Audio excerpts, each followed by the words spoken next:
things, oh, thank you. Thank you. Yeah, forget to.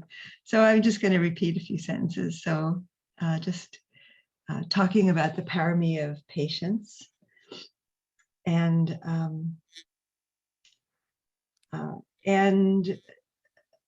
this quality of patience, forbearance, acceptance is one that I've been reflecting on a lot. I've been sharing over the course of our meetings a number of times. I've talked about patience because it's something that we've needed during this, living through this time of pandemic and not being able to do things that we would like to do, we would prefer to do, not being able to be with people that we wish we could be with in the ways that we wish we could be with them. So, patience is something that can really support us when we cultivate it. And it's a quality of heart which helps us to be steady, to stand with steadiness and openness and acceptance in the midst of conditions that are difficult, that may be painful. And that because we are feeling frustration and not wanting things to be in a certain way, or wanting things to be a certain way that they're not, that we feel suffering, we suffer. And so patience can help us to attend to that suffering with a kind and open heart, with a steady heart. The suffering is caused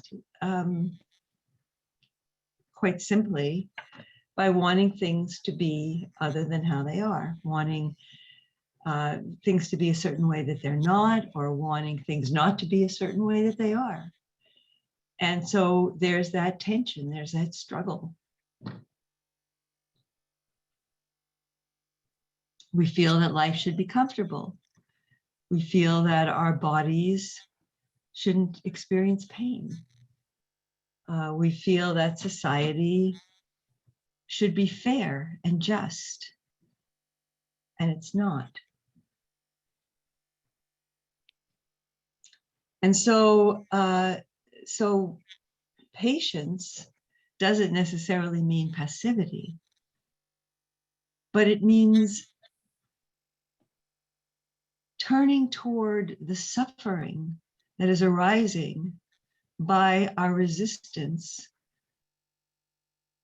to things being the way they are. And then with an open heart, with a wise heart, with a heart that recognizes that things arise from causes and conditions that are beyond our control, that are vast and interconnected from a web of causes and conditions that is just so vast. And so then we can attend to changing some of those causes and conditions, to addressing them with wisdom, with love, with compassion, in solidarity with others who are also taking action. If we can, and if we choose. Sometimes there's not much we can do. If somebody has died, or if somebody is sick, or if we are sick, and we can take care of our bodies, but sometimes the sickness is there, the pain is there. So very often when things are not the way we want, we want to have a scapegoat. So a scapegoat is a very ancient word in which an ancient tradition might, in a ritual way, place the sins, the suffering, on an animal or an object and ritually, in some way, do something with that object.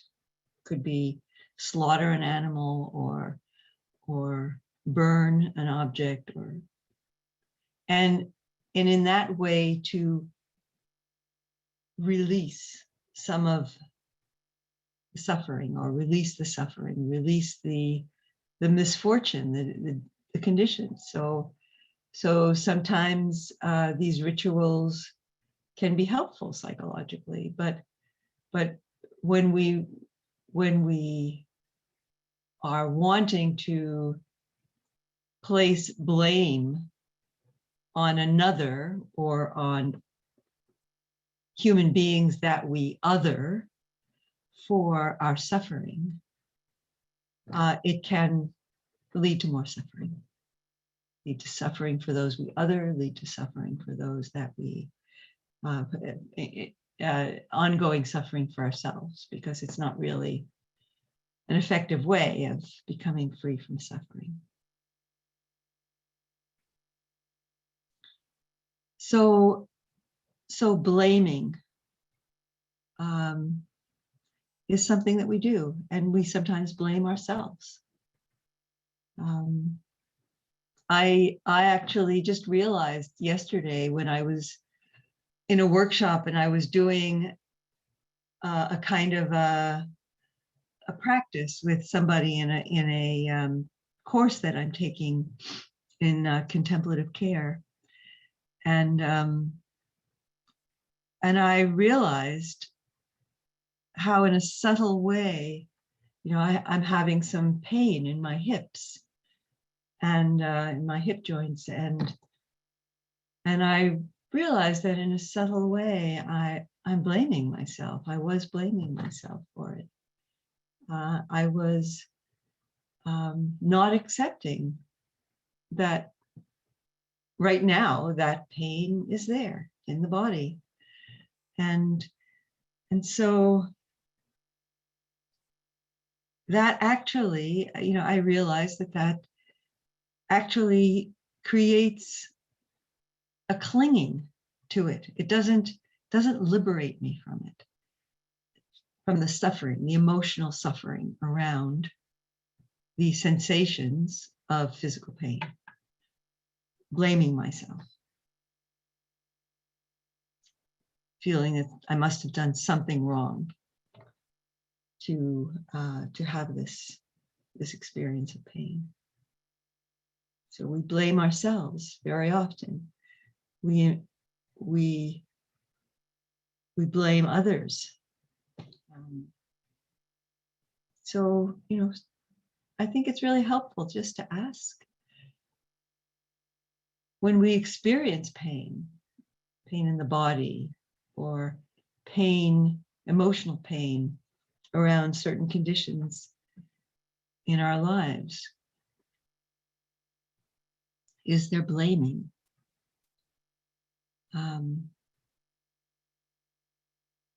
And so at the core of our suffering is not wanting to have this pain, physical pain, emotional pain.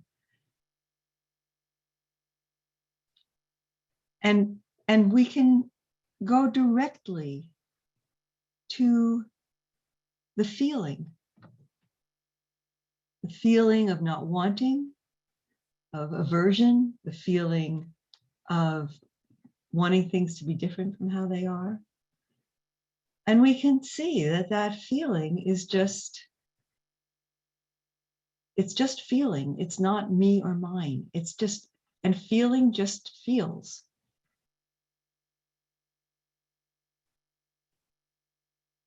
It has no self.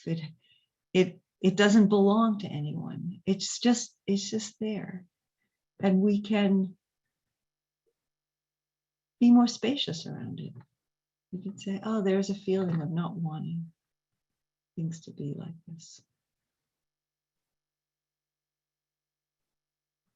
And immediately we can feel more ease around it, as there's a loosening of that resistance.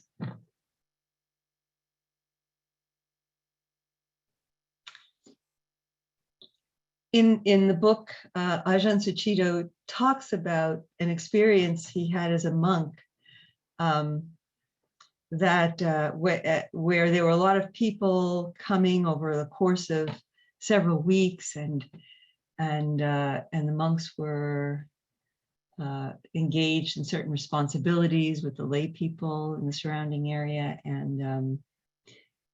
and his frustration at that, and his frustration at all the noise. And it reminded me of a experience I had, which was very similar and was very profound for me.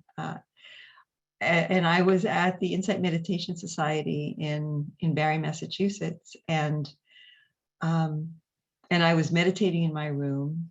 It was a long retreat. It was a 3-month retreat. And I was meditating in my room.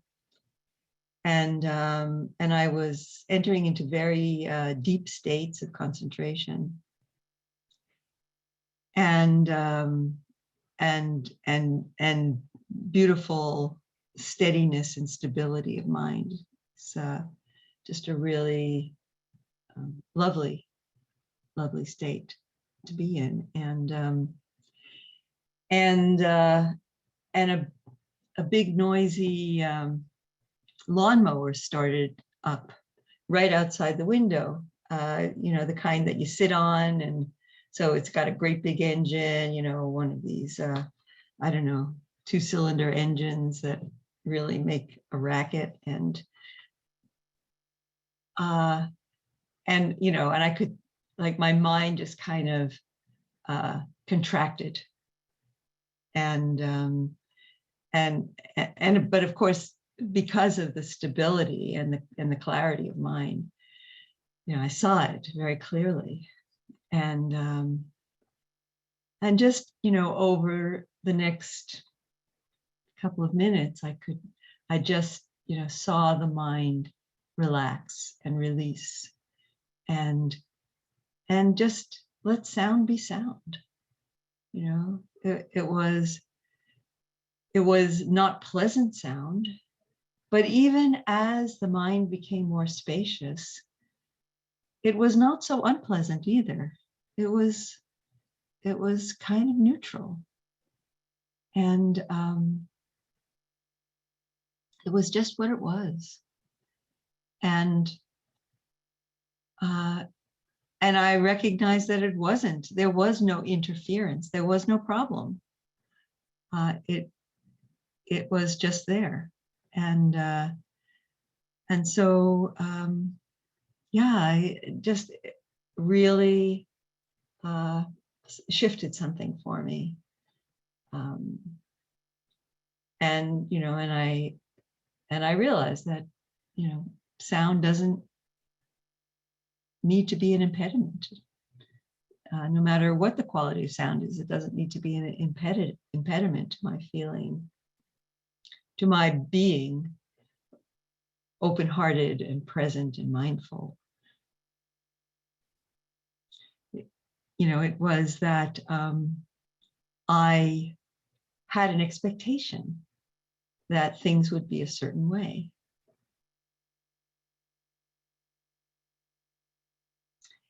And we create a sense of ourselves. We create a sense of what we want the world to be. And then we judge others and we judge ourselves in relation to that. There was a sentence from Ajahn Suchito's text that I thought was just so beautiful that I wrote it down. He said, "I am measured in accordance with the world that my mind has constructed. I am measured in accordance with the world that my mind has constructed." So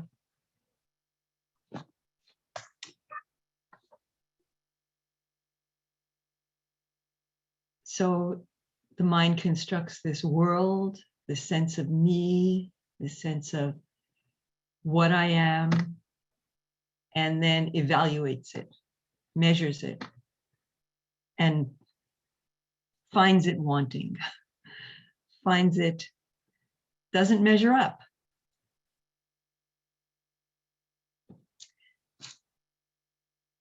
And shouldn't be this way. I shouldn't be this way. You shouldn't be this way. He shouldn't be this way. They shouldn't be this way. Or they should be this and they're not. So all of this, which keeps us so separate, keeps us in stress, in discontent, and just turning toward that.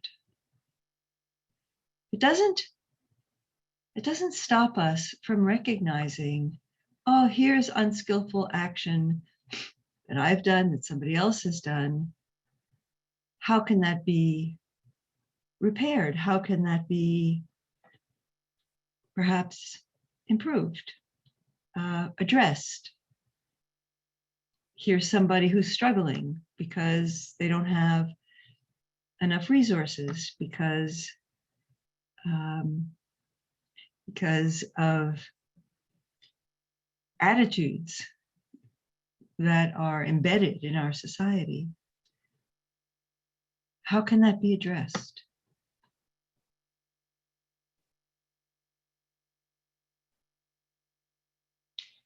So, just a final word, and then I'd like to provide the possibility for some sharing, some space for some sharing. A lot of people think that patience is they mix up patience with endurance.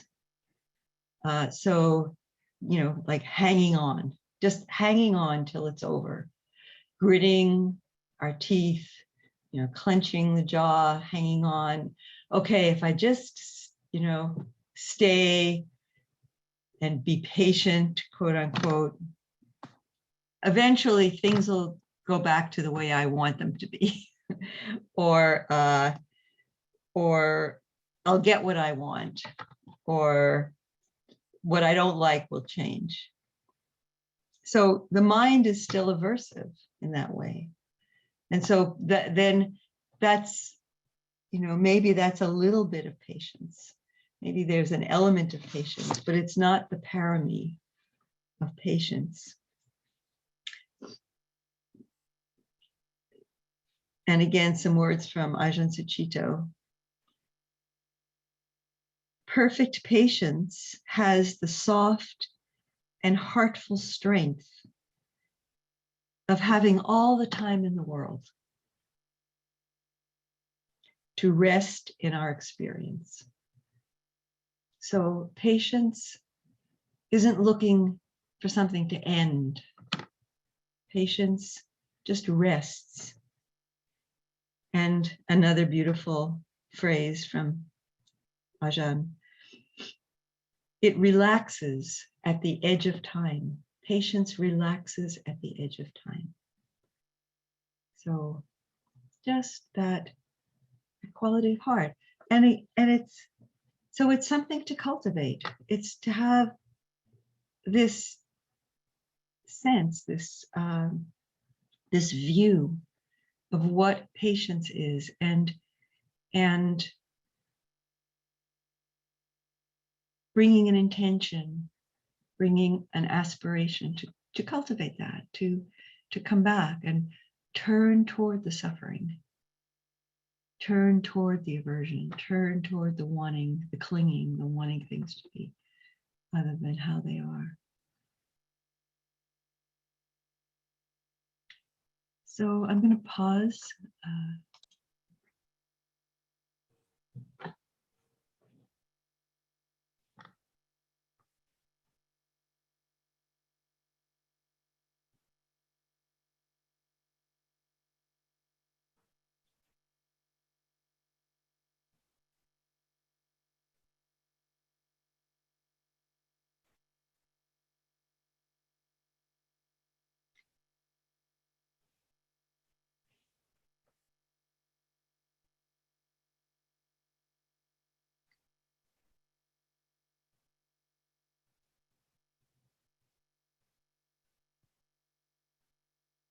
bringing our attention, our awareness, once again to the whole body.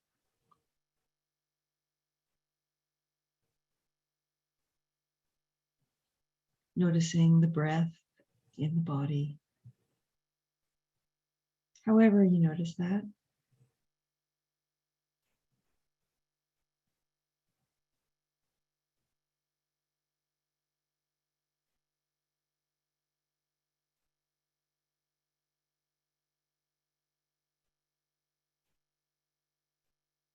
Maybe noticing it in a particular place,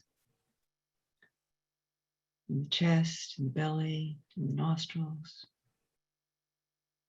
or feeling a whole body, sense of the body breathing.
Letting the breath collect the energy of the mind, the thoughts that pop up and we get hooked by and pulled into past and future, pulled into criticizing and preferring things to be other than what they are. Let the breath be a means for you to arrive in this moment. Let the body be your resting, your home base. However you experience that, it might be feeling the touch of the body on the chair or the bed or the cushion or the bench.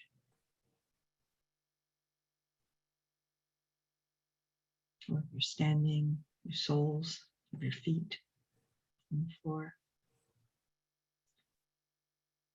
It's the earth supporting you.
You might invite the body to relax, releasing the tension in the body helps us to arrive, to be open.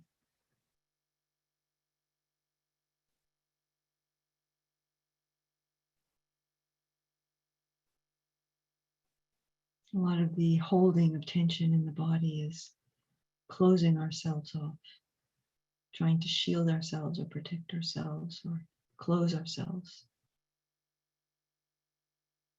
to conditions that we don't like.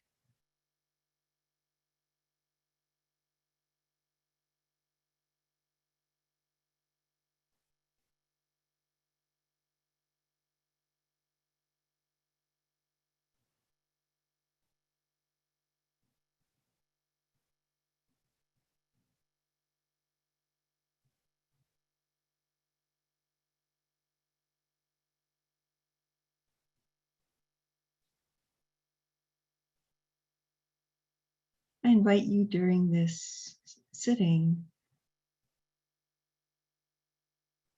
as you bring your attention to the body, to the breath, to this moment, to be open and aware.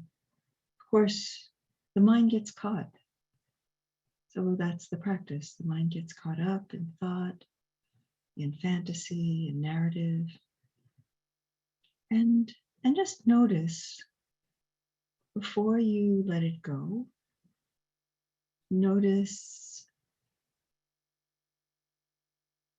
if it's clinging to a preference, if it's wanting things to be different, wanting oneself to be different, judging oneself,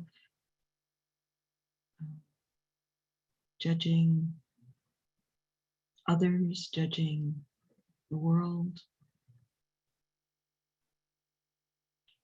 blaming, complaining.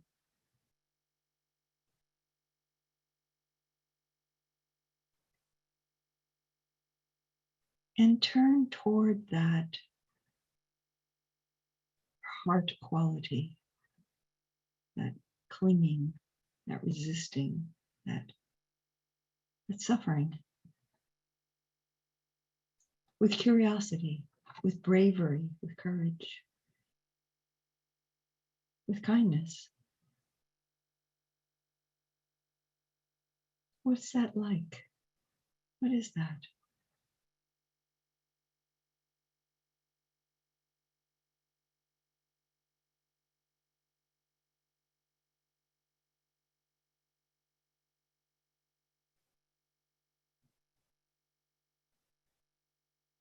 How is it expressing itself in the body?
as we come to the end of the sitting, let's bring to mind the goodness of this practice that we've experienced by coming together, by reflecting on the Dharma together, and by sitting in meditation, and how this has nourished us and continues to nourish us. And I invite you to join me in offering the blessings of this practice to all who are struggling with pain and suffering, those who are close to us, those who we don't know, near and far, old and young, of all ethnicities, languages, religious backgrounds, all the beings, four-legged, winged beings, creatures of the sea and rivers and lakes, all living beings, and the earth herself, the trees, the mountains, the deserts, the forests, the oceans.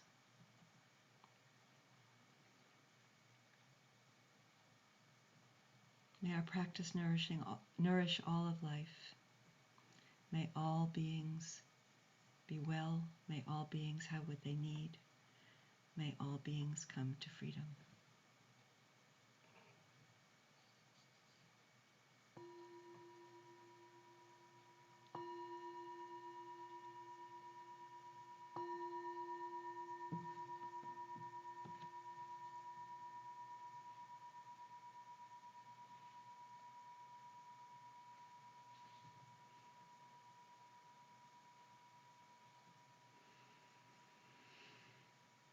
Thank you so much for coming to the Sangha gathering.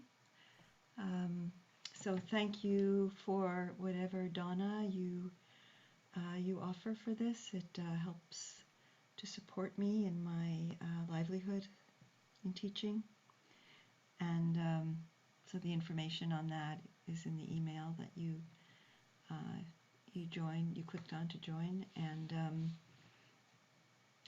And a reminder, if you are interested in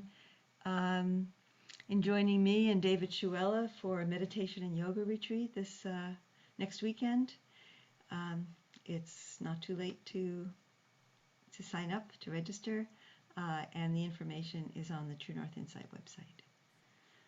So those of you who wish to stay and we will have an informal discussion, please do so. And if you need to, want to leave now, feel free to unmute yourself and can sign off. Bye, everyone. See you next week or the other week. Bye. Ciao. Bye. Bye. Thank you for everything. Thank you. Bye. Bye-bye. Bye. Bye, everybody. Bye. Ciao, ciao. Ciao, ciao.